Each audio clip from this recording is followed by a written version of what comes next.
So I am hoping my screen is visible to all of you.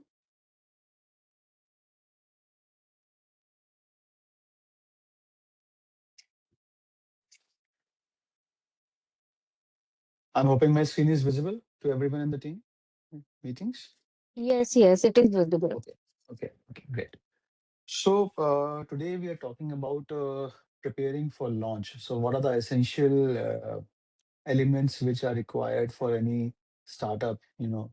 When they're launching. So we can call it as an entrepreneurship too. Why too? Because the first step is to the ideation, the strategy formation, and all.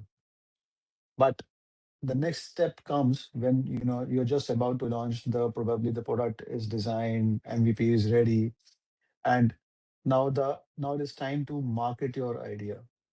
Okay, now is the time that how you're going to launch, what will be the dynamics which are required. So what are the different parts of that, you should prepare yourself for the launch. So today we'll go into the overview and deeply dive into those modules today.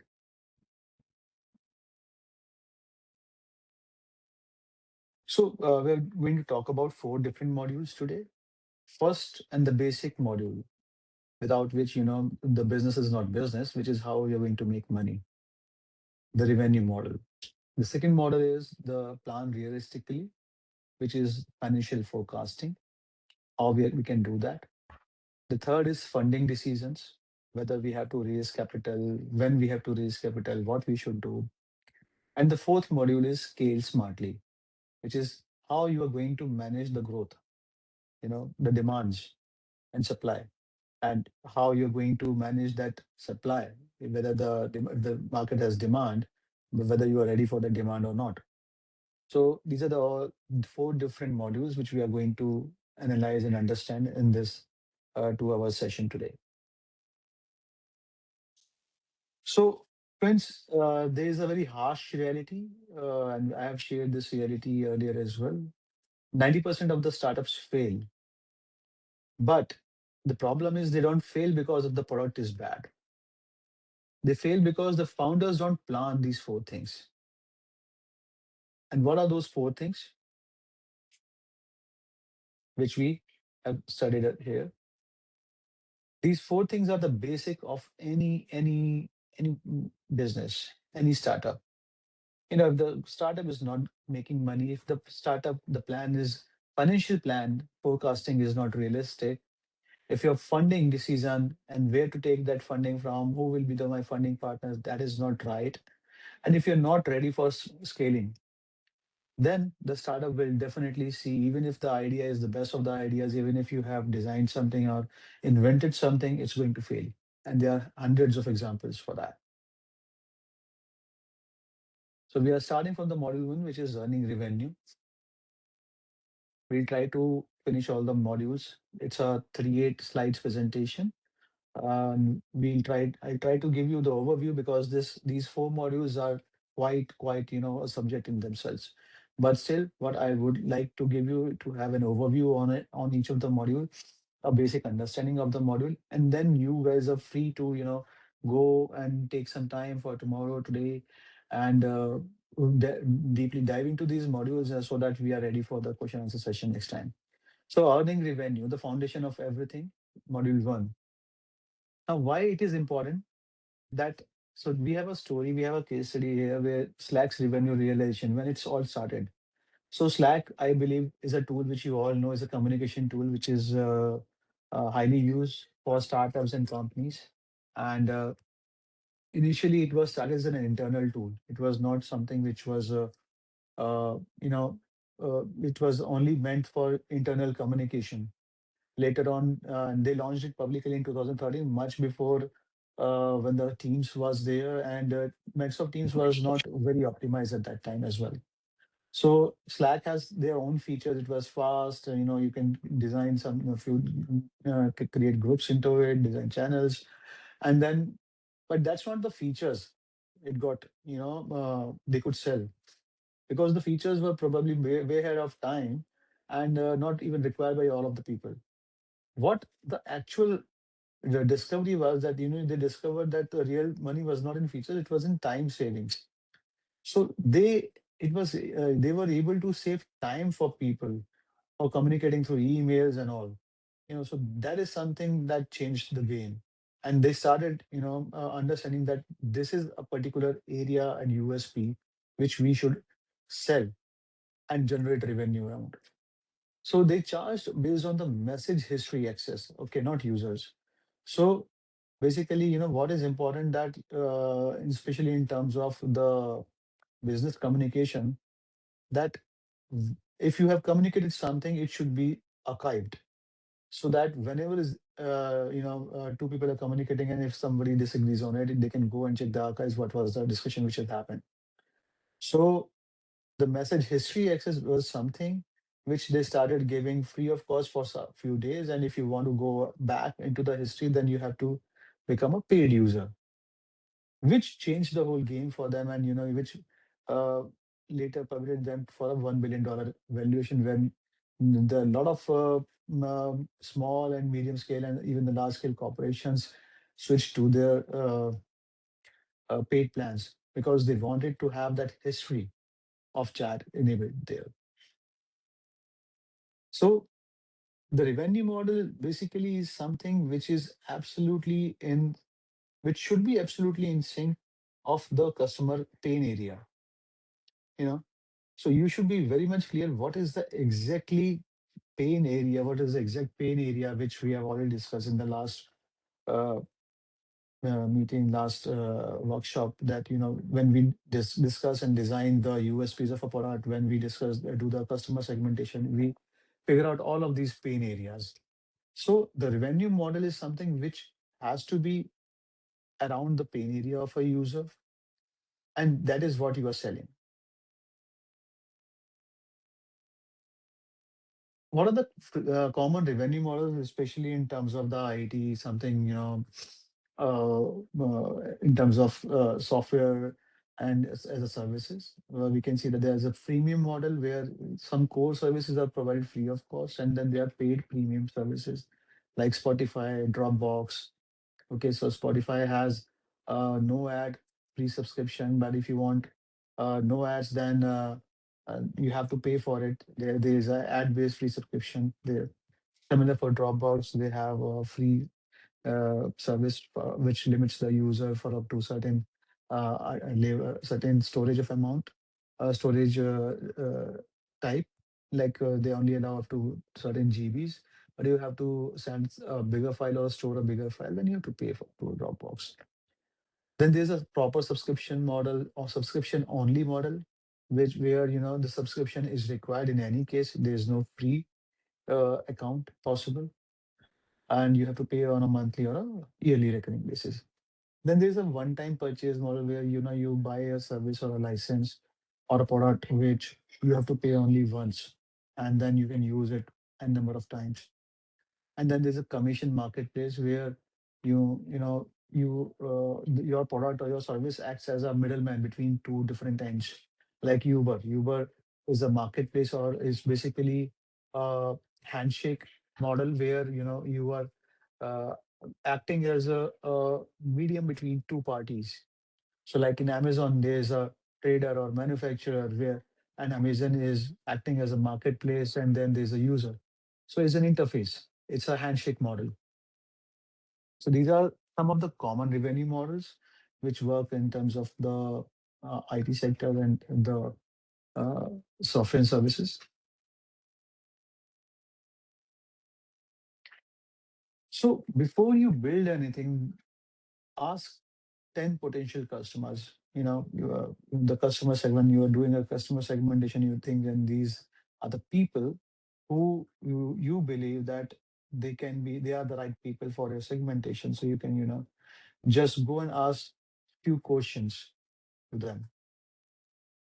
Would you pay for this? So you have a USP, you have a product. So hypothetically, if you have a product, and just go and ask a probable customer that, okay, I am going to build a product. My product does this. So it has these all USPs. Are you going to pay for such kind of a service? That is the first question you should ask as a to a potential customer. How much would you pay? this is again a very important question, because you probably may think that this is a $1 million idea, but from somebody else's perspective, from your user's perspective, they probably have, way arounds for it. They may have certain other possibilities to develop or to find out that solution, and which they may be looking to pay for it, but they may not be. Okay, so is your potential customer is someone who is ready to pay for that service or not, and how much they can pay. They can pay for maybe, you think that, yeah, it should be like 100 rupees, but probably a customer can think, or somebody can think, I cannot pay, this is of no value more than 10 rupees. So how much they are ready to pay for that service, how much, that will also depend on the competition, how much they're paying for a current service provider, whether there is any current service provider or not in the market. If your product is niche, you can easily find this out. If your product is into a generic way, then you have to create certain USPs which can make you different and stand out. So these are all the things which you need to understand from the perspective of how much the user is ready to pay you. Then when would you need it? So the third question is, what is the demand?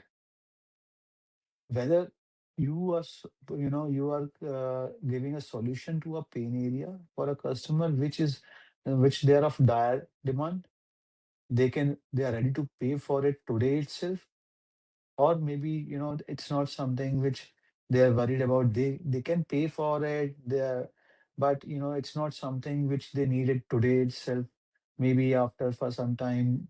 Or so these are the questions, three questions which you should always ask to 10, at least 10 potential customers. And you need to write them down, you need to create a chart for it to understand that how these people answer, how many have answered that they want to pay for it, how many answered that what is the range of payment they are ready to pay. So you can get more answers, to analyze. So those out of those 10, you can see that probably 5 or 7 people are ready to pay for it, and maybe 5 are ready to pay more than 1 rupee, and rest of them are not ready to pay 50 paisa, for example, and when they need it. So some people may have some people may say it's okay if they can have it, but it's also okay if they don't get it for another 1 year or two. So, okay. And the most important thing is, which is something, which can be of very high importance, that can you give me money now, like a pre-order? So is it this is a validation actually, that, this product is going to be 100% market ready. So if somebody is ready to shell out money for a product, as yes, I need this thing, a pre-book it for me, because this is then it's a clear sign that your product is going to be, high in demand, because people are even ready to pay for it. And how many of the potential customers, like, you need to figure out the percentage. Even 50% are ready to pay for it today, then it's something which is going to be high in demand. So these are the few questions which you should ask to your potential customers before you build anything.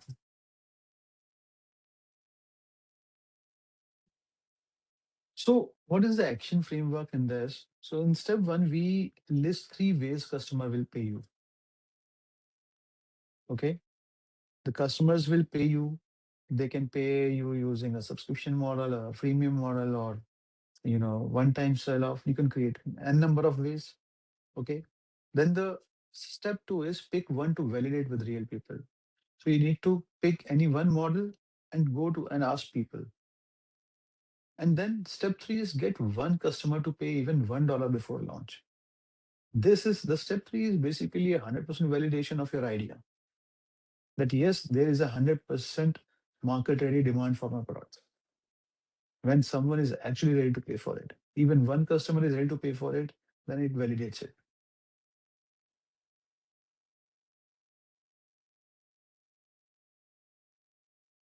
So, friends, any question regarding module one? Anything?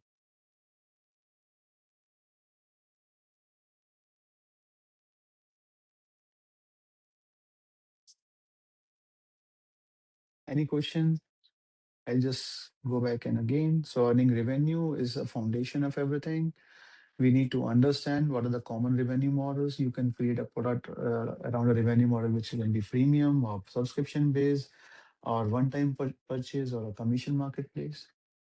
These are some of the examples are given right in front of you for the each model type.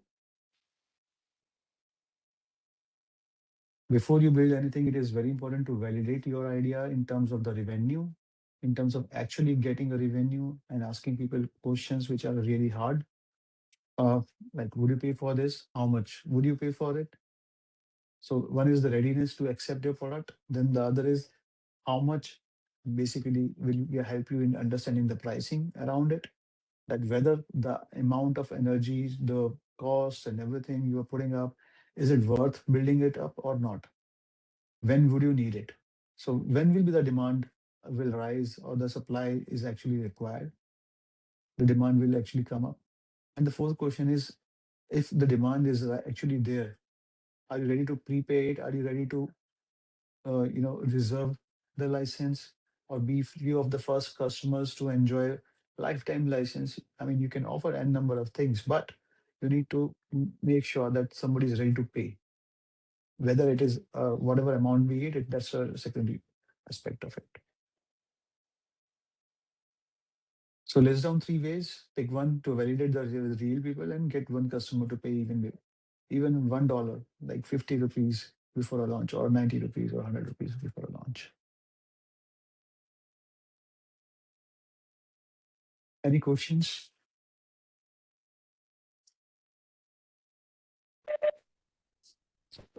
Hello, sir. This is Vikash. Hello, sir. Yeah, Vikash. Hi, sir. Actually, our project name is Vigux Vision Ultra Goggles, sir. Hmm. Basically, we are providing solutions for deaf, dumb, and blind people, sir. Hmm. Um, like sign language to speech and speech to text for deaf person, and image recognition and alert system for blind persons, sir. Okay. Actually, I have word with the people with this kind of disabilities. They said, actually, from your side, from the customer segment, before you building anything, you need to have some kind of customer segment Validity. questions. Yeah. Like from this slide only, sir.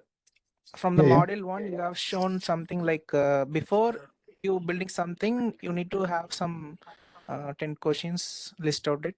So from that, from that point of view, uh, actually the solution we are building for these customers, they said initially this kind of solutions need to be at the free of cost, because our government will not approve if it's kind of business motives. Okay. So, yeah, because the thing is that legalities, compliances is something which you need to Okay. figure out before any model is there. Okay.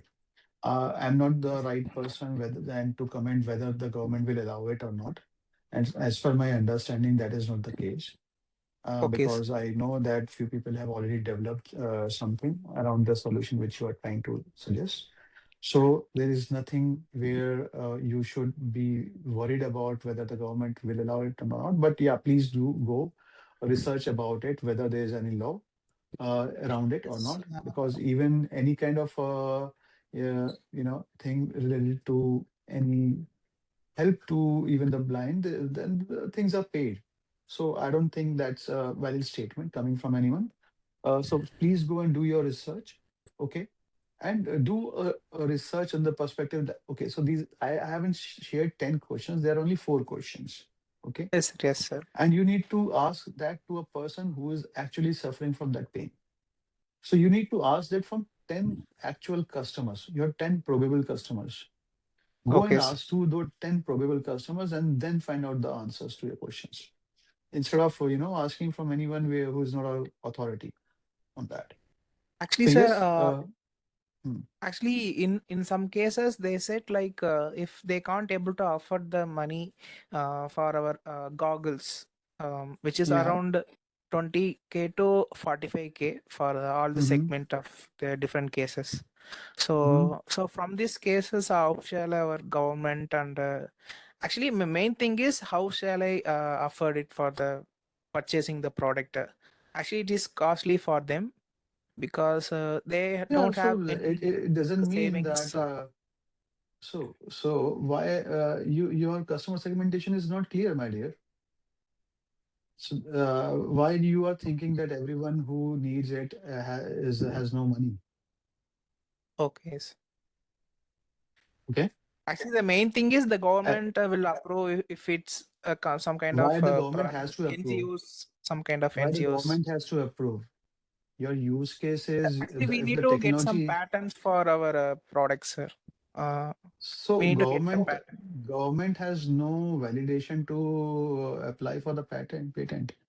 You can apply for the patent and you need to see which authority you are applying that patent for. There can be the if there is any issue, then the particular patent will be question upon. If Okay, you sir. have a patent upon technology, then you will be having the complete say. It doesn't see government role is nowhere in any kind of things like this. Okay, sir. Okay. And another case your is like, your your question your thing is to clearly understand that who is your customer is somebody who has this particular pain area. You have developed a product around it. If only if you are going to sell it to government, then the government will ask you 10 or 100 questions. Okay. okay, sir. So Actually, yes, sir. yeah. One thing, sir. Actually, I go separate the customer basement like from student section and children's and adult and the old peoples. So actually, the No, this is main this is a wrong segmentation for your business. no, sir. Actually, I got called with teachers who teaching the blind, deaf, dumb, and blind school, sir. They said Mm-hmm. like they are very hyperactive. They can't able to sit in a place for 5 minutes. They can run away. They go to the some other places. Actually, the Mm-hmm. learning, the teaching for this kind of childrens and the students are difficulty faced by the teachers. Um, Yeah, so this is what you need to develop within your product, na? You yes, need to sir. figure out the This is the answers one for another this issue. case. This is a problem. This is a Yes, sir. problem case. Yes, sir. This is a problem case. You need to develop a answer for this. Your solution should develop a solution for this issue. There is a Oh, problem case which teachers are referring you to. Okay, that you are saying, okay, you can do this by XYZ method. But for okay. XYZ method to be implemented, they have already shared their feedback. You need Yes, to sir. work on Yes. their feedback and develop and modify your product as per that. Okay. Secondly, Okay. your customer segmentation is not right. Who is your customer? Your customer is somebody of a specific age, of specific demography from where you are starting your product. Let's see, because you are a startup, you cannot sell in across India. Okay. You need to Okay. first see the demography where you will start with. Then you have to see the people who can afford that solution. Okay. Okay. If you are doing Okay, sir. charity, then it's a different case, because business is Oh, not does not mean charity. Okay. What you're talking okay. about, going to people who whether they can afford, it's a charity case then. That's not the point we Okay. are discussing. If you're talking about business, then it's not a charity. Okay. Let's be very clear. Okay. That's why we are saying that first thing is revenue. If your business cannot sustain a particular revenue, it's a charity. Okay. If Yes, you sir. and business enters into a charity when you make millions or billions.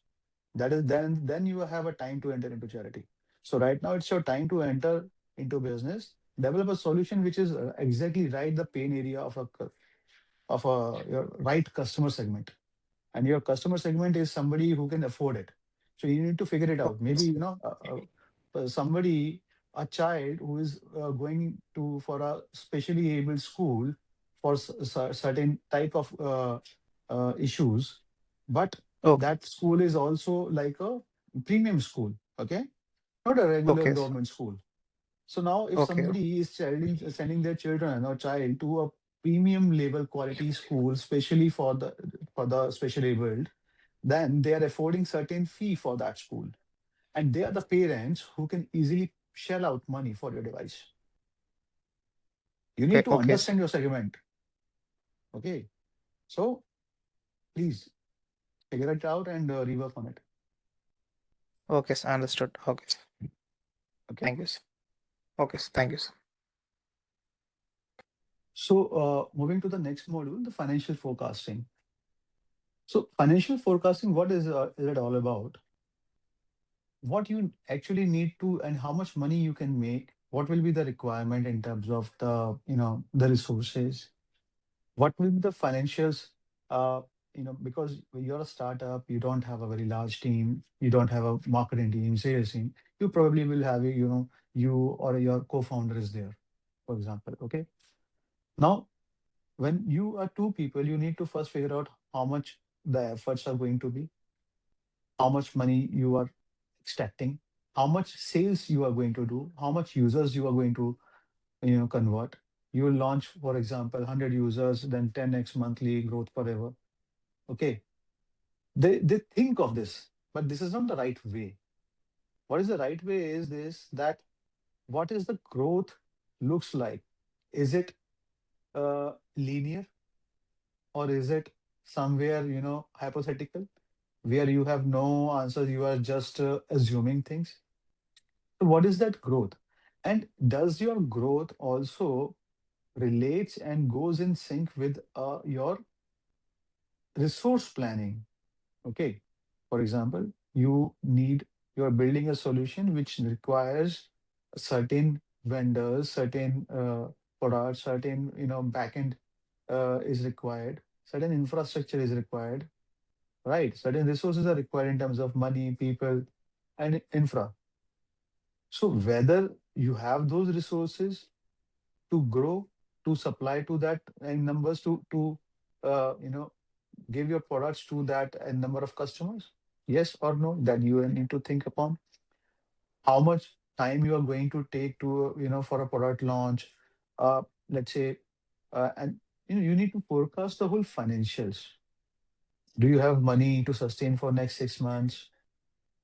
You and your co-founders are working for free, but if you're having an office, do you have rents to cover? So if not, how you are going to make that money? For startups, money comes in forms of self-funding and equity. So let's say you and your friend, you needed 1 lakh rupees for your startup. You said, okay, 50,000 I'll bring from my pocket and 50,000 I'll bring from my pocket. But whether that 1 lakh is sufficient enough for how much time? Have you forecasted that, whether it will take 3 months, 6 months? Let's do it for 6 months. So let's have a plan where all the expenses are written and covered for next 6 months and how much they will be. Create a plan. Don't think that, okay, we have 1 lakh and we'll start. Let's see wherever it goes. If you use that as a method of forecasting, you're not going to work. Create a plan that, okay, this is how we'll go, and this is what we have to achieve in next 6 months. And to achieve this is the amount of energy, amount of money, amount of resources we are going to put in. Okay.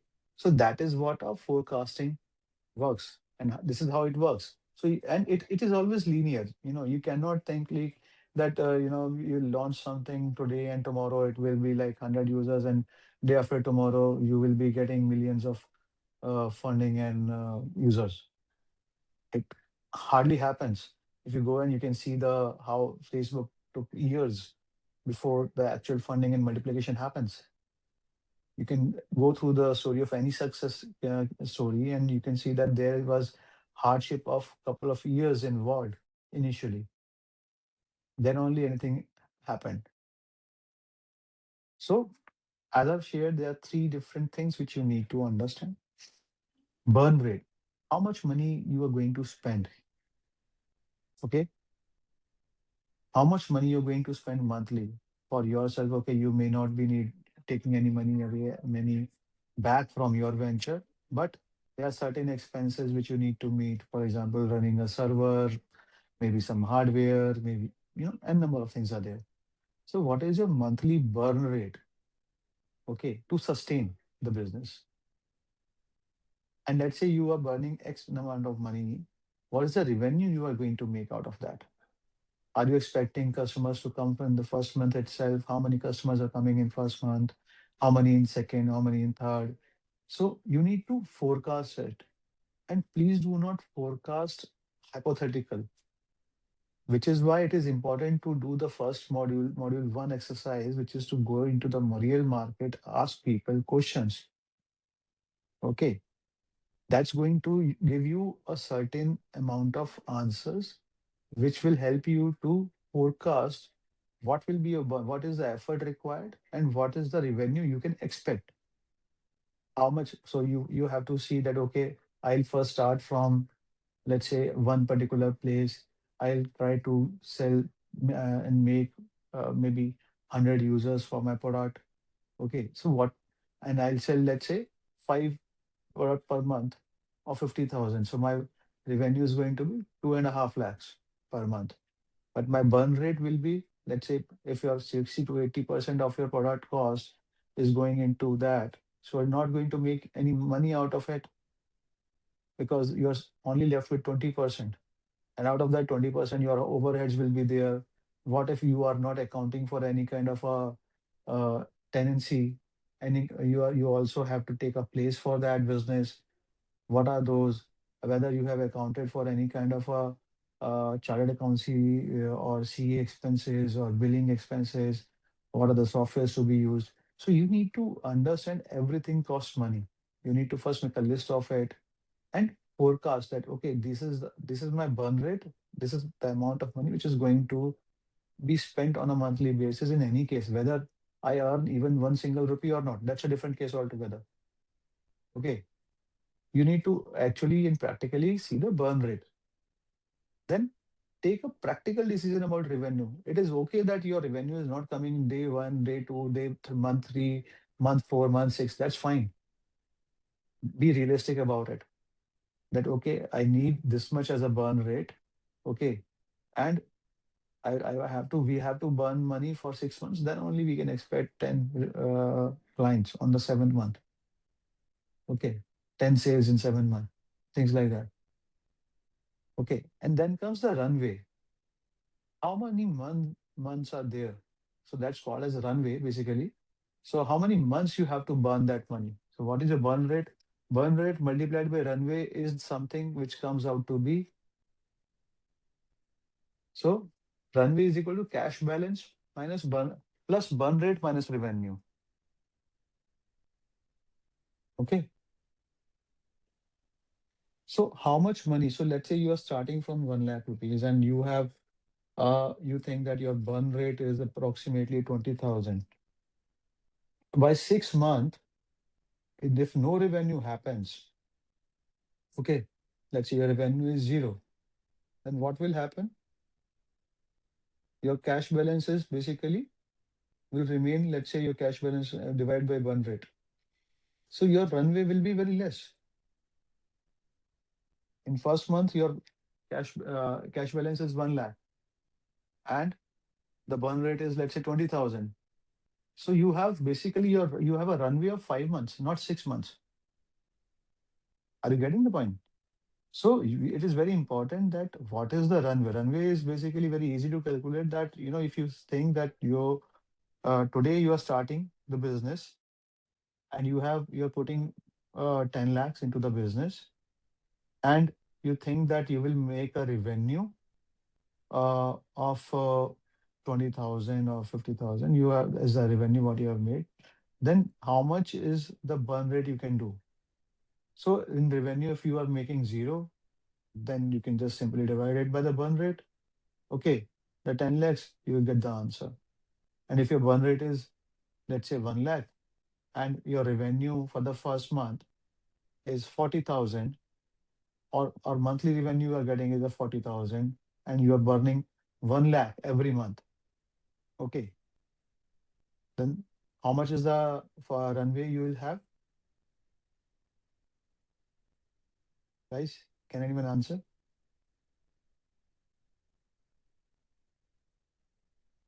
Let's say, so my question again is, if you're standing on the second month, okay, you started from ground zero of a one 10 lakh rupees of investment.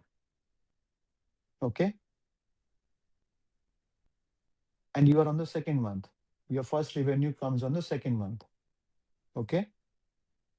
So from second month, how much runway you will have if your revenue is only 40,000 and your burn rate is 1 lakh? Any answers?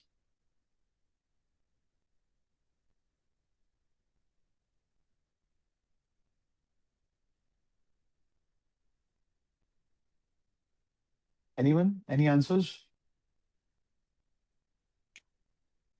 Sir, you have mentioned that we have the burn rate of 1 lakh per month, Burn right? rate of 1 lakh per month, and you made no revenue in month one.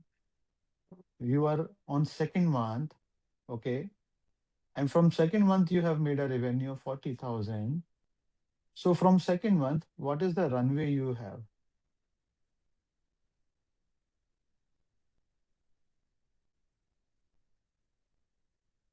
How much is the runway you have?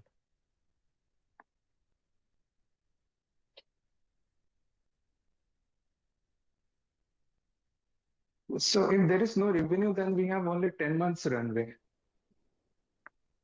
No, I'm saying from the on the second month, from second month you have a revenue of 40,000. So how Okay. much is the runway you have from the second month? From second month. Let's say for the first month you had no revenue, but from second month you have a continuous revenue. And we are talking about the revenue because this will keep on changing every month. But in the second month you made 40,000 as a revenue. Your burn rate still stands on 1 lakh. Okay. So what will be the runway in that case?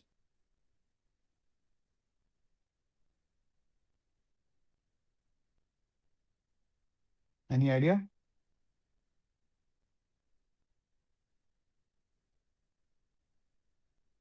So the runway comes out to be 15 in that case. You have a runway of 15 months until you will reach zero. How come? Has anybody got the number of 15? Yes, sir. So basically, in the second month, your cash balance will become 9 lakhs because 1 lakh you have already spent in the first month, right? Your cash balance Right. is now 9 lakhs.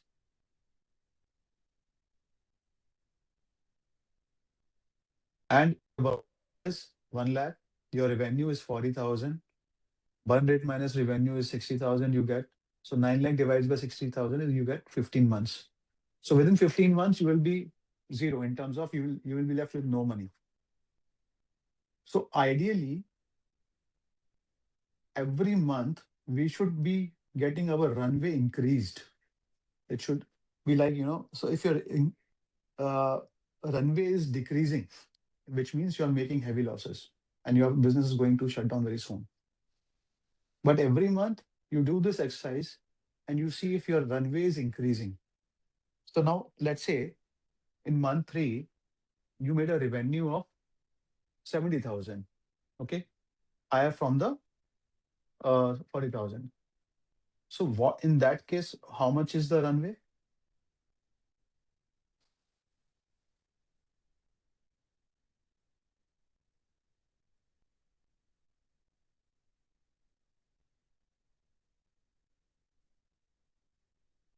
Any answers?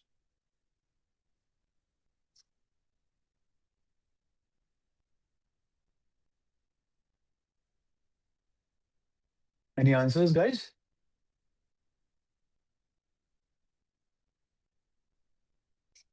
In the third month, in the third month, what will be my runway if my revenue is increased to 70,000?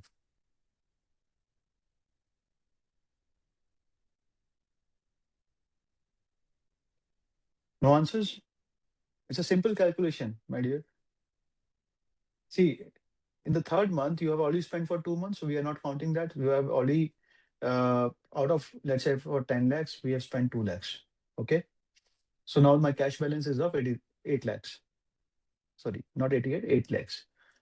So 8 lakhs is my cash balance, and my burn rate is 1 lakh as standard, and my revenue has increased from 40 to 70K. So my burn rate minus revenue is 30,000.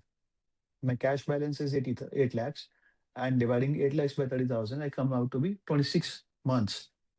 So your runway now you have a balance for 26 months if you're going with that speed, which means you're making a decent profit, which is ideally not so easy and not a case in most of the businesses. Okay, that you can reach to such level in next 3 months, because that means that if your business is sustaining and growing rapidly. So a runway is an ideal case of understanding how your business is performing and whether it is increasing by itself or not.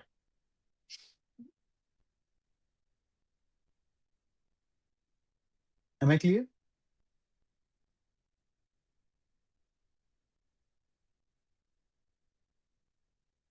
So if you're bootstrapping, your burn rate must be low. Okay. Why it has to be low? Because the revenue must start quickly, and which is a hypothetical case that it will start quickly. Normally, it will not. Okay. And you will need at least 18 to 24 months of runway. So, which we figured out that, if an ideal situation is somewhere minimum as an 18. So, if it is an 18 months of runway is required, which is clear that revenue of 40,000 is not going to work from even from second month.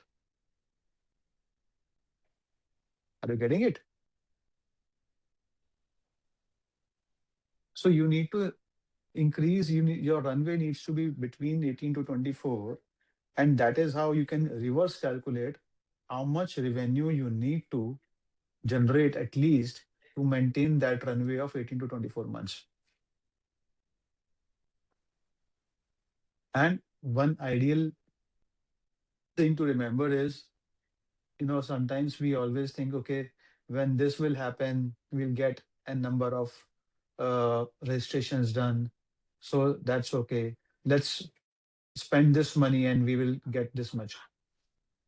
This is a situation which a lot of people do, but it is never an ideal situation, because that you are accounting to spend take a revenue. You are accounting a revenue which is not there. It is hypothetical. Whether it's going to happen or not, there is no surety about it. So what is needed to, normally there are a lot of companies which follow this kind of a module only when they have a very high level of VC capital funding backup. So they keep on burning money for a couple of years, but then they have that money to burn. Okay. So if you don't have money to burn, don't burn it, because that is important, and otherwise you are going to miss on everything.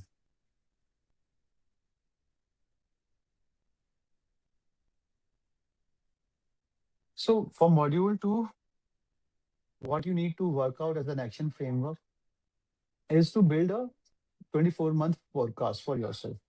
At least 12 months is required, but if you can do it for 24 months, that's fantastic. And what do you need to work out and include in that framework, in that forecast? Think from the customer growth perspective. So you can just simply, you know, take out an Excel and write that what you all have to develop. So you can expect that, you can create a customer, you will be having X number of customers, which will give you Y number of revenue. What will be the Z number of costs involved into the operations and activities which you are doing to sustain that customer delivery. Okay. So, and do three scenarios here. One is the pessimistic. Okay. Pessimistic means that you need to think about from a customer perspective, where you are taking least of the figures into account.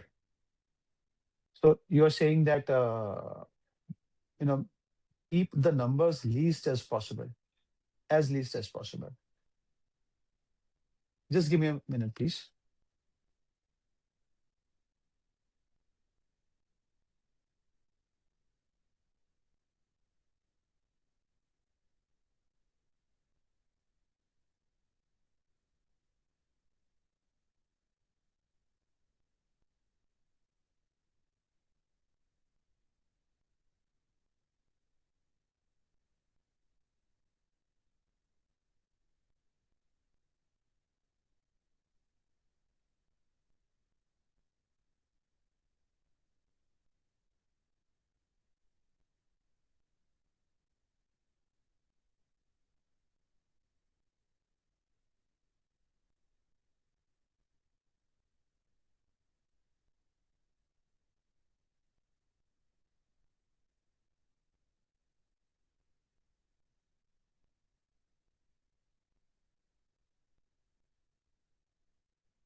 Hello, also, are you there? Hello, hello, hello,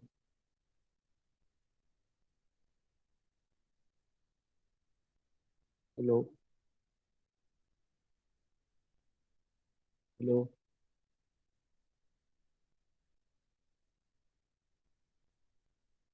hello.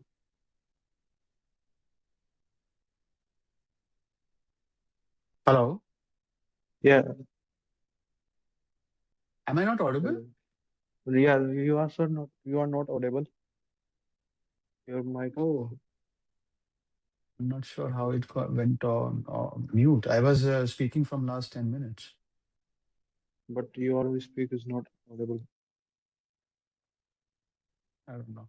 Okay, so students, if you want to me to go again from something, I can again talk about it. I don't know. Somehow the mic got switched or muted.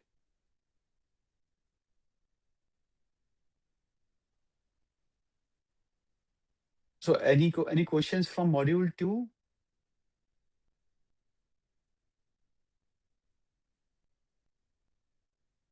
everyone? I'm not sure because I didn't know that the mic was not working. It's got muted. So I don't know till what time you heard me. So if anyone can help me out, I will definitely repeat myself.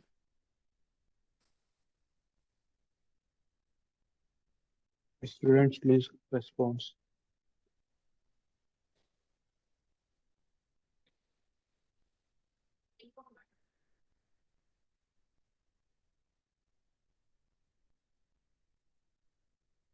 So no problem. Financial forecasting is something which is required to be done by everyone. We should be realistic when it comes to the numbers. Do not use unrealistic forecasting method. Use a realistic terms, realistic numbers when you are doing forecasting. Okay, these three numbers are very important: burn rate, revenue, and runway. Runway is that number of months till the money you have will become zero. And how you can calculate it? Runway is equal to cash balance divided by burn rate minus revenue. Okay. And that is something which uh, should be between 18 to 24. Your runway should always be minimum 18 to 24, not less than 18 in any case. Okay. Uh, and why is that? Because in general, startups need 1.5 to 2 years to come to a point where the break even is there. Okay. And how we calculate, and you can do that by minimizing your burn rate. You can do that by having a better revenue, not hypothetically very high, but realistic one. And you'll also need a runway of 18 to 24 months, so keep your revenue as per that. And never over plan your forecasting in a way that you're spending money, you're accounting that, okay, I will spend this much of money, even that money is not within your pocket as on date. So don't account to spend anything on the basis of forecasting. Always uh, be realistic that, yeah, this is something I will do when this is achieved. So the action framework will be that you develop a forecast minimum of 12 months, include your customers, how the growth will happen. Month one customer, or zero customer; month two customers, and like that. How much will be the revenue per customer? What will be the streams of revenue? Accumulate all of that information, and then also jot down the cost involved to achieve that revenue, to achieve that delivery of for that those number of customers. Okay, and create a pessimistic base and optimistic scenario. Develop three different forecasting scenarios. Pessimistic scenario is something where you're 100% sure that you will achieve those numbers. Base scenario is where you believe that yes, this is achievable easily, with some extra have efforts or hypothetically situation. And optimistic scenario is a scenario where you believe that, okay, if this happens, then it is something, you will be the next Bill Gates of the time. So, and based on these three scenarios, find out your break-even point. When the revenue is equal to your expenses, that's what also break-even point is. And when you can survive, so basically, runway is the time which tells you that, you know, how much time, how much money you are left within for how many months. And the question to ask is that whether you can survive till the break even or not. That is again a very important question, which you can think, based on that, whether you can survive fighting for without taking anything, without accumulating. Maybe in the framework you can say that we will not take any money as founders, but are you ready for that for next 2 years or not? So that is something which you have to decide as a framework, as a forecasting method. Coming to the raising capital, which is module 3, as a raising capital is a very critical decision. So from where I have to raise money, who is going to put money, why should I use money as an equity, or should I go to a venture fund? There are a lot of questions like that. But raising money is not a business model, because a lot of people think that, okay, I'll develop this, I'll do that, and then everyone will know my venture, and I will go to the venture funding, venture VC fund, and I'll raise money and then I'll do the exit. But that's not a business model. Okay, that's not what the business is all about. There are a lot of people who do that. We have a lot of names for that, but the actual unicorns are not developed on those ideas, because the real value you can develop as an entrepreneur and as a startup is only when you build that startup with because you have built that startup with your heart and soul and your blood. So the that is not something which you can easily just develop around the money only. So there's an idea, there's a belief, there's a delivery which is there, and of course money is an outcome. So what is exactly of how the fundraising should be done? So founders who raise $100,000 often burn it in 10 months, and then they think, "यार customer क्यों नहीं आया? Why couldn't we get any customers?" Okay, so it's not about money. It's about why you could not convert that idea into a real life demand. Okay. So if your idea is getting converted into a real life demand, you don't have to worry about fundraising. There are hundreds of methods and ways of raising money. So the first thing is bootstrap. You can start from your own pocket. You can run a lean 5,000 to $10,000 per month. This is the lean in terms of a big business. For a startup, it's like in 5 to 10,000 a month as a rupee as well. It can be 1 lakh as a rupee as well, depending upon whatever which background you're coming from, what how much money you can pitch in from your own pockets. So bootstrap is completely you decide what you're going to do with your money. It's your money. But you can raise money, you can increase the input of the money if you have proof of concept. What is proof of concept? Proof of concept basically means that you have revenues which are lined up. There is a market, there is a proof of concept, you have a product which is getting sold, and you need money to reach more customers, to increase more value add-ons into your product, to develop your product further. But for that, the product has to be there. And you probably need to hire a team, you need to advertise a lot. For that, you need money. So money is required to achieve further goals, and people fund it. But it's just not a method of uh, making more business, making more money by getting yourself funded. So that's something which is absolutely visible to VC as well. If you go to any VC for venture funding, it's very visible that how much connected you are with the idea, what hold you have, what is the market, what is the proof of concept you have.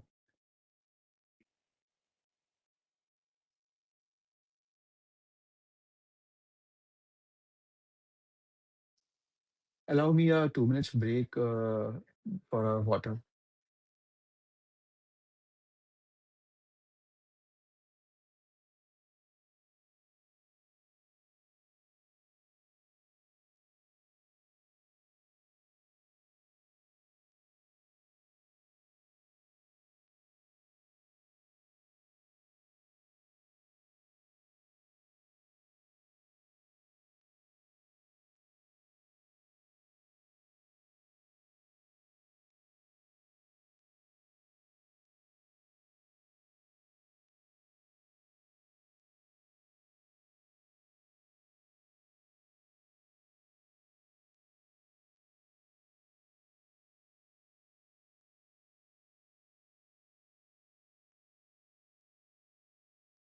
I think, sir, there is no question. Can you?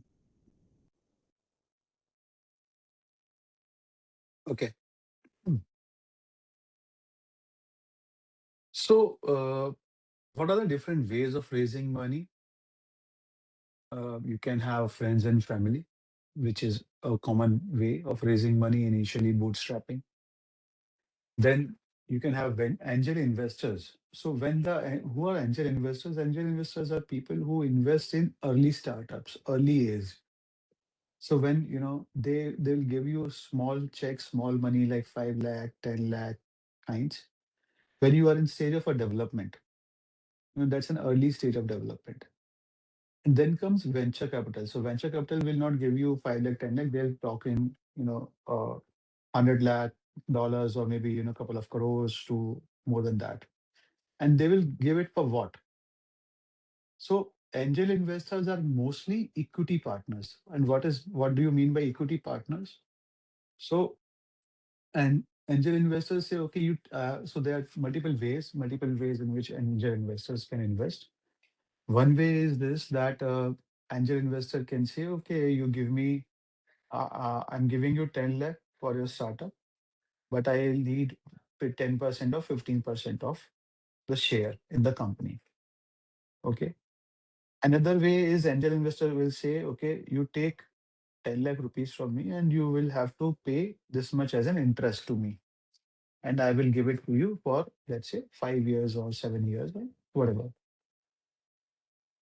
Or there is a way that you can talk about an angel investor, okay, that you pay us this much money and we will start sharing certain revenue percentage. They can be annual, which is similar to giving the equity. So there are two, three ways in which the angel investors work, but the amount normally angel investors deal in is a smaller amount, uh, which is below 1 CR. Is the something where angel investors mostly deal into. Some angel investors also deal into 1 CR up to two CR or 3 CR. But when it goes to amount above that, it's mostly venture capital which comes into place. So venture capital is from above 3 to 4 CR, which is basically where the venture capital big firms comes into play, and they do a lot of understanding. They have complete teams. And for to reach to a venture capital, you need to have not just a proof of concept, but much beyond that, and some ready and steady revenue lines have to be there. So they take certain equity, and then they will do a valuation of your idea, probable revenues, what you can achieve in next couple of years. And based on that, you offer certain percentage of equity to them. And one can say, okay, I want to raise 4 CR for 5% of equity of a company. Okay. So basically that is a valuation what you are creating. Okay. And then there are grants which are for the government, and mostly accelerators. There are certain startup accelerators. So there are a lot of startup accelerators in India where you can, go to the bank or apply to these startup accelerators, which can easily fund you some couple of lakhs to start with. And that is one of the best ways to start with if your idea needs some validation and proof of concept to develop. So what your investors actually want to hear, you know? So we start with real traction. As I said, real customers, real revenue, not just users. So if you have, let's say, 100 users, 1,000 users, but everyone is a free user, okay. And even if they are a free user, are you managing any kind of a record of activity, what there is happening, okay? Uh, Sorry. So whether anything like that is there or not, that is something which you need to understand, that whether the users are real or not, they are actually part of the revenue ecosystem. Maybe they are free today, tomorrow they can be converted or not. Okay, that real traction has to be there. Uh, Whether the problem you are facing is actual problem or not, or you have hypothetically created something which is not existing problem, or which is a problem but not widely needed. Then comes the market size. Is your market big enough that 10 times of the investment can be bring in? So if somebody is investing 4 CR or 1 crore, they are expecting at least that market, that revenues to grow to 100 CR. Okay. So they'll pitch in 1 CR only if the revenue expectation is 10 CR. Okay. And they expect that they can, your product can do the revenue up to 100 CR, then only they'll pitch in. So whether that market is big enough or not, whether the industry you are in, that solution, the demand is, what is the demand for that particular solution, and how much money you can make solving that problem. So, and why you are the right person to solve it. So these are four questions which are very, very important. Okay. The fourth one is why you are the right person to solve it. What is your capability? Why why they should believe you? What have you done? Okay. So that connect with the product, that alignment with the product, the idea, the strategy, or you just copied somebody and you just pasted it, that okay, this is my solution and please give me money for this. Okay. You need to prove that why you are the right person to solve. Okay. That who has developed the solution, and why, not who has developed it, that who has solved that, and why you're the right person to uh, connect with that particular solution, because that there's a story behind it. So you need to have a valid base which has to be there to support your answers, and so that you can convince the investors around that idea. So how you do you bring investors, whether you are ready for investment, when you should go for investment, when you should go for getting fundraising, you need to decide that. That is the phase one. That is the first decision you need to make. And in that fundraising, you need to decide whether you want to bootstrap or raise capital. Normally, bootstrapping is, collecting money from friends, family, nearbys, and there is no proper documentation of it, no proper writing is required, because that's directly based on your personal trust which people have in you. So it's easy to do, and something where you can start with. But once you reach and attain a level of delivery where you have certain number of customers, go and raise money. You can start with angel investors, or there are a lot of programs of Government of India where they fund for startups without any collateral.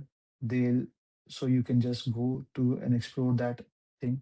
Go to some government websites, ask for money in case if the money is required in the early age startup.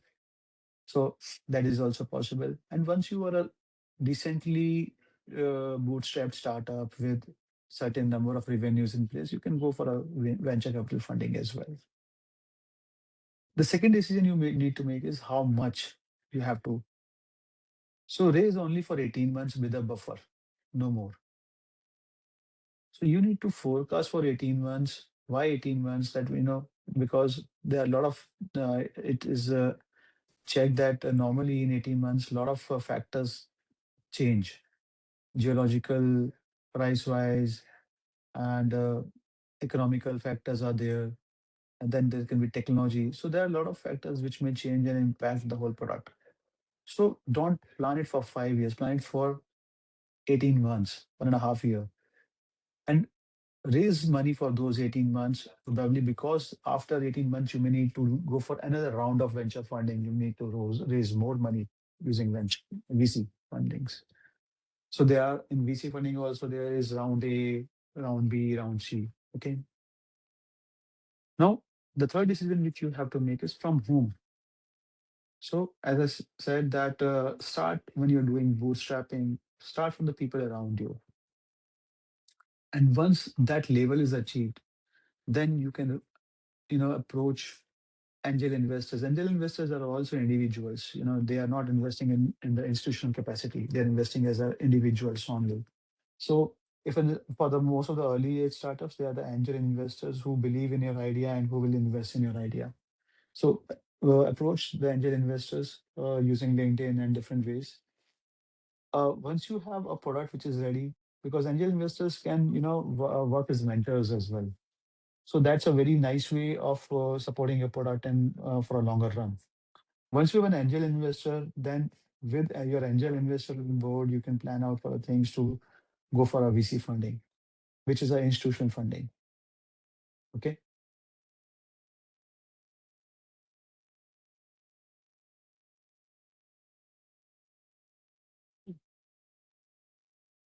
So now at the next and the last module, when for the today's topic, that what are the essentials when you are going to launch, is managing growth, how you will scale the game, how you will grow to a level where you're doing multiple rounds of VC. Although this is something which comes very later on, but yes, you should be aware of it, because if something like that happens early, then how you are going to manage it. So i- is it possible that your business will grow to 100x? Yes, it's possible. It not just 100x, it can go to 1000x as well. But before you scale, fix your engine, right? So you cannot run Maruti 800 with the speed of 250 kilometers per hour. Okay. You need to fix the engine first. You need to fix the capacity first. You need to fix the CC first. Okay. Whether that engine is able to grow at that scale also or not. So at multiple times, you probably are using an infrastructure, a team, different things, and you have to keep an account of all those factors when you are growing the business and that growth.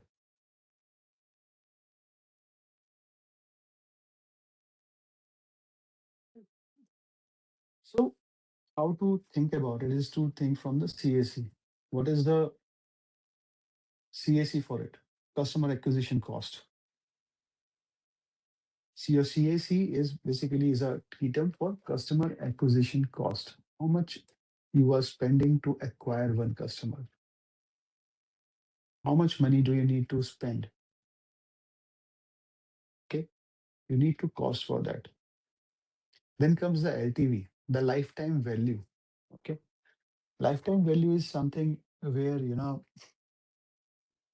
uh, you believe. Okay, so there used to be a time when agencies used to pay commissions on the lifetime value. So in very early days when Make My Trip and all used to come, like I'm talking about 10 years back, the aviation sector used to pay a commission of approximately 4 times. Let's say if somebody is buying a ticket from through a partner, through any channel partner, anybody who is advertising, and he buys a ticket of, let's say, 10,000.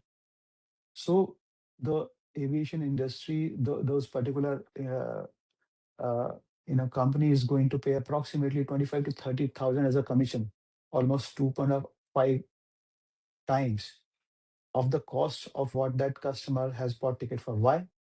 To that brokerage, as a brokerage to that commission partner. Why? Because that person is giving a lifetime value. So the lifetime value of that particular person buying a ticket for a company is very high. Now, this is the time when people used to fly from uh, one airline only. They don't switch to different airlines, and then so this is something where different aspects of the uh, brand relatability was there, that people who were specific to certain brand, and then so every airline used to pitch in that, so they said that they are specific. There are a lot of customers who are specific that they will fly through using KLM only, because they have like uh, best of the class services. There were a lot of customers who used to fly using Kingfisher only at that time when it was there, because of their superior comfort and all. So when uh, any person is bringing a new customer, not just any customer, that a repetitive customer, a new customer to that, to the airlines. So that new customer is bringing certain lifetime value for the airline. So what is the lifetime value? That okay, this customer may be buying approximately 10 lakh worth of tickets in next 4 years or 5 years. So there can be X number of way of calculating LTV depending upon how you want to calculate it. Okay. But what is the minimum LTV? What is the minimum lifetime value you should think? So there's a rule for that, which is 3x of your CSU as a minimum. Matlab, so what it mean is that if you have spent 10 rupees in acquiring a customer, then the lifetime value of that customer, the minimum revenue which you should expect to be coming out from that customer should be rupees 30. Otherwise, you will be in loss.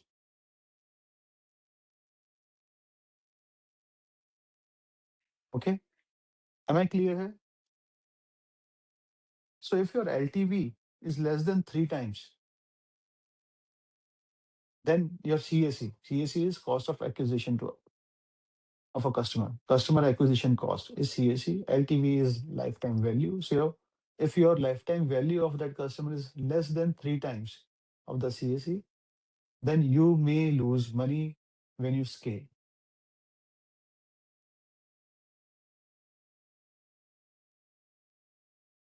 So and so how your growth trajectory works. So in stage one, what happens? You find out the product market fit. You first go to 100, make 100 customers, reaching out them manually, doing uh, email marketing, one-on-one pitches, a very basic labor expense, maintaining a very low cost expenses. And then you optimize the whole game. You fix your CAC and LTV. You reduce your customer acquisition cost so that your LTV becomes 3x, 5x, 10x. So, and you reach a timeline where your acquisition is automatic. So, like if there is a highly big brand and you become a brand, once you become a brand, so now Louis Vuitton is at a place where they don't have to sell themselves. Okay, customer acquisition works by itself. So there, you have to become a brand, and you have to generate that demand where the acquisition becomes a process which is automated in itself, so that your customer acquisition cost is so low that even if it's a one-time revenue which is coming from a particular customer, that CAC to LTV ratio is pretty high. Okay, your LTV should be at least 3 to 5x of your CAC, at least 3x. And poor third is to scale that, when you see that, okay, your 3AC is coming good, you are getting a LTV of 3x, you are getting a lifetime value from a customer of 3x to 5x, then is the time to grow. Then is the time to reach out for more funds, go to angel investors, or you already have an angel investor, go to VC funding, multiply your team, multiply your resources, multiply your uh, product line.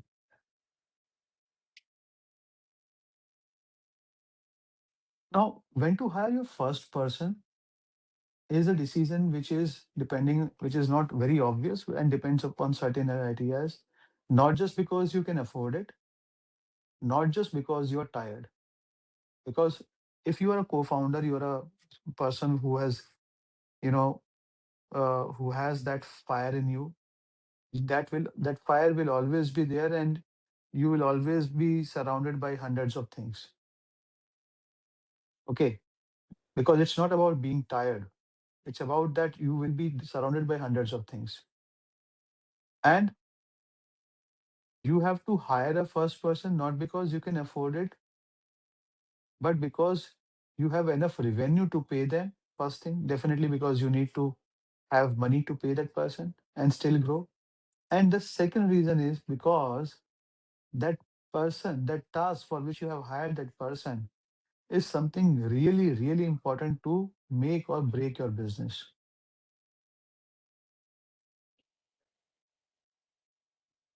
I hope I'm clear about it. So hiring is a decision which you need to take a call for only in for two things, that you have money to pay for him.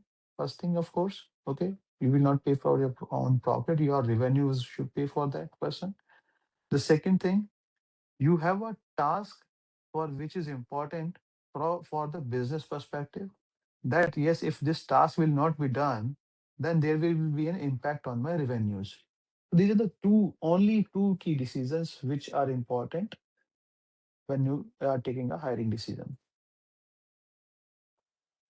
What are the common growth mistakes? Hiring before PMF. Okay. So if you are hiring before you are reaching a burnout, your revenue will be short. Team will grow, expenses will grow, revenues will not grow. So if you are, what is a PMF? It's a product market fit. So hiring before PMF, yeah, you are hiring and increasing your team, but your product is not a right market fit. Your product is not valued by customers. You don't have customers. What is a product market fit? Which means that you don't have customers in place. You have forecasted the X number of customers, you have not reached to that level, which means your product is not a right market fit. Okay. And you are hiring before that, which is definitely going to be, which is a red signal for that, red flag for you. Losing focus, adding features instead of winning customers. So what is losing focus? Okay, यार मैंने product बनाया, I have made one product and I should add this additional feature to it. It will, we can add this also. Let's work out on this thing. This will give a lot of additional features. Boss, first sell the features what you already have. If you're not able to sell first set of features, the core product, then you can forget about selling additional products. And if you're not able to sell the core product, then think of changing your core product, your core valuation, your core strategy. And don't think of add-on, think of a renewing product, think of replacing your core product with something else which can be the right market fit. Okay. The third thing is ignoring churn, which means you should not be, losing customers easily. If you're losing customers, then it's a very big red flag, even one customer going away. Okay. So you need to fix that ASAP, that what is causing that loss of customer, why this is happening. There may be something missing which can, be so big in coming days, which can make you lose out many customers. So you need to fix that thing very quickly. So what is the action framework for this module of, is that, you have to calculate your CAC and LTV, cost per acquisition, customer acquisition cost, and your LTV, lifetime value, with the real numbers, and then set a growth target. So we keep a realistic growth target, not something, highly optimistic, and choose one growth channel to master first. Choose one growth channel to master first. Define, okay, this is something you start with. Don't become, start selling everything, whatever you think of. And then commit not hiring until you break even. Don't hire people unless it is something which is important, which is important from the revenue side. If you hire somebody who can contribute to adding revenue to your service, hire it. Hire that person. Otherwise, leave that hiring. Try to skip it. Try to make certain decisions or modifications which where you don't need to hire it, or any kind of a technology-based solution. Only hire in case when you can afford it, and plus, more important than being affordability is when that person can add value to your revenue. So these are the four modules, which are basically the four decisions which you think.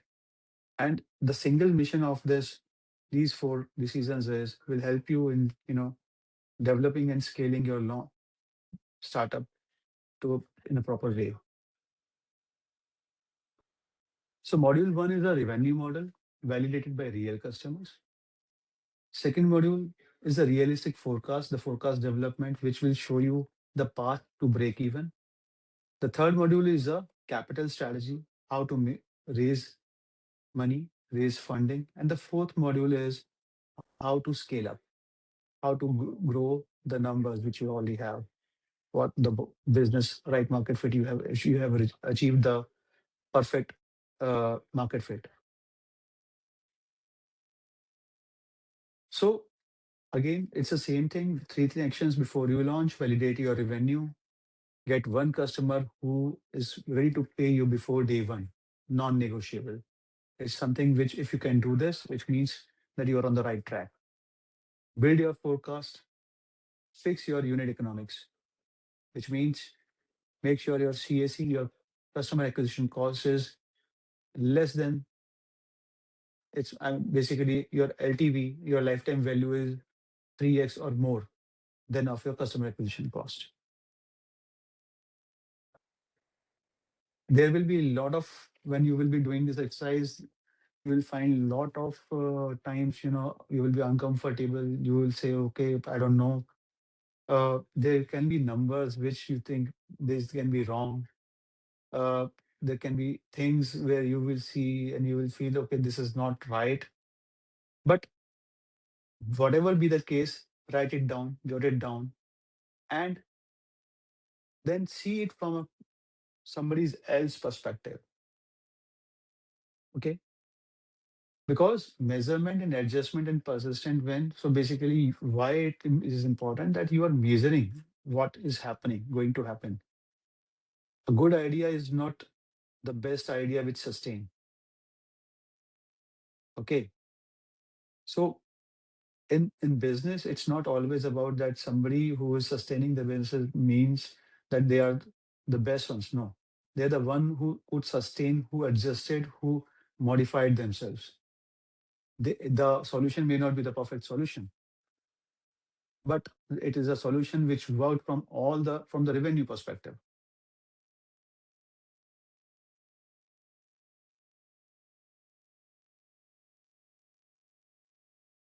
So the pitfalls to avoid is to, building before validating. Talk to the customers first. Be ruthless and honest about the numbers when you're doing projections. Only raise what you can deploy. Do not raise money just because you want to raise money and you just need money. What you need money for. Be very much clear about it. And scaling before PMF. If the product is not a right market fit, please make the product as a right market fit before scaling it, before hiring, before taking VC funding and expanding the scale growth. Because the perfect core of the business is the perfect market fit. Uh, what you will need is having a Google sheet for revenue modeling forecasting, list of 50 potential customers, start for at least 10, documentation of who paid for you, who can pay for you for that particular solution. Create a simple Excel about what is your CAC and LTV calculations, a 90-day action plan, not a year plan. Don't go for, even 12 months. For 3 months, just plan for next 3 months how you are going to put money into, how your finances will be managed for this particular venture. Coming to the next thing, which is very important, is your mindset. It's not bad about being skeptic about your, the business. It's fine. Don't think that, okay, why I'm getting skeptical about my own idea. So question every assumption. Be skeptical about whatever you are thinking, whatever your partner is thinking, and ask questions because they will bring you in answers. Don't think from that, why I'm questioning myself. No, it's not about that. It's good to question yourself because that will give you a few more answers. Show urgency, move fast, but not without the data. Not move fast with data, with right measures, with right information. Humility, you might be wrong. They can be wrong. You can get feedbacks which go against your perception, but that's okay. You need to learn from that and be persistent.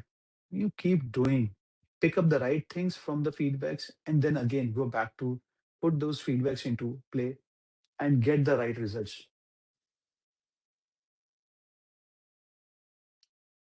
So this is a week, 4 weeks plan. You can just do that at your own pace. Talk to 10 potential customers, build a basic forecast on a Google Sheet. Okay. Get someone to commit buying, even if it is a pre-order. Calculate your CAC and LTV with real numbers. Very simple. Week four is the CAC and LTV is something which you may not have today. Okay. But week one is something which you have to start from today. Week two is something which you, if in case you have those numbers, the forecasting, that is something which you can start building up. Uh, Week four, I'll say, is something you know that is also something which you can do in the first month. But calculating CAC and LTV may take some time, not just week four. May take you the month, second month or third month to achieve that. There are four books which are highly recommended for for studying. There's a book called as the Lean Startup by Eric Rice, which tells you how to start up lean for in the minimum resources. Traction by Gabriel Winberg, which will tell you how what are the growth channels, okay, how to scale up and things like that. Mom Test, which is by Rob Fitzpatrick. For the customer interviews, how you can interview a customer, how you can find out what is the right solution, whether, uh, and interviewing customers can also lead you adding more value to your product. So, which is also very important. And the fourth one is the unit economics 101, which talks about the LTV and CAC.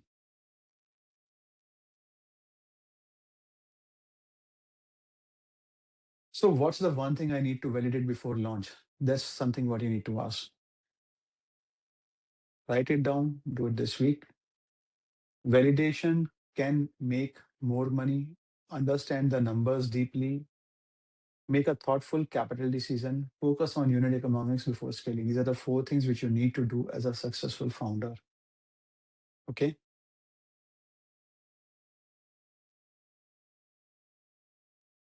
So, team, let's make and build something great. I am my good wishes and best of luck to all of you guys. Uh, we have our next session next week. This week, we on Thursday, we have an open house where we can discuss more things about it. I'll share with you some templates about these frameworks and the forecast, which can be helpful for you. And next week, we have a session about team building, how we can have a successful team. What are the key things when we are building a team, what we need to, because you might have heard about a lot of issues coming up between the co-founders, how to tackle them, how to uh, plan for a better, leaner, and strong startup foundation. Thank you.